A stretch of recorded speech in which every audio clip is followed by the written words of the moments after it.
Continuing the teardown on this engine. Guy sold it to me, said it was running, and works perfect. Ready to go. Well, this piston, hear that? It's moving up and down. It's supposed to move sideways a little bit, left and right, but not up and down. Also,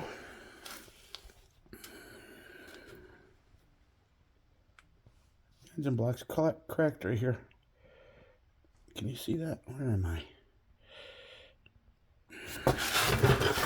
Sorry. Right there. Cracked. The inside of this housing, as you can see, the oil pump sheared the heads off the bolts. And there's metal shavings all inside of here. So you can see all the metal shavings in there. So the pump was put on wrong. It didn't reach all the way in. He over torqued this, split the case, and then when it was spun over, it sheared all these off and destroyed the inside of the pump, which is right here. You can see the back of the pump where the cam was spinning is all tore apart, which in turn put metal shavings all in the engine and destroyed it. Also on this pump, this gear,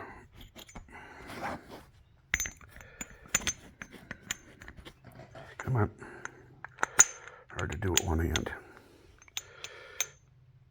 It won't even go in. There we go. If you look, this gear, now that it's in there, I can turn it a little bit and then it stops right there. It won't. Yow! It will not spin. So the pump is bent and it's done. So this is just a disaster. Every single thing I take apart on this thing so far, it's broke, it's bent, it's installed wrong, it's cracked.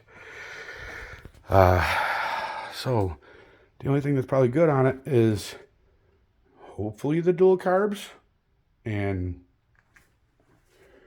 I don't know if the heads are any good yet. I haven't checked valve seats or nothing. But you know, the sump plate maybe is good, but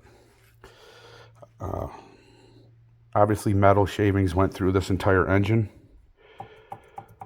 I'm gonna have to tear it apart, split it to see what's going on, and then I'm gonna have to take this guy to court because this thing is a boat anchor.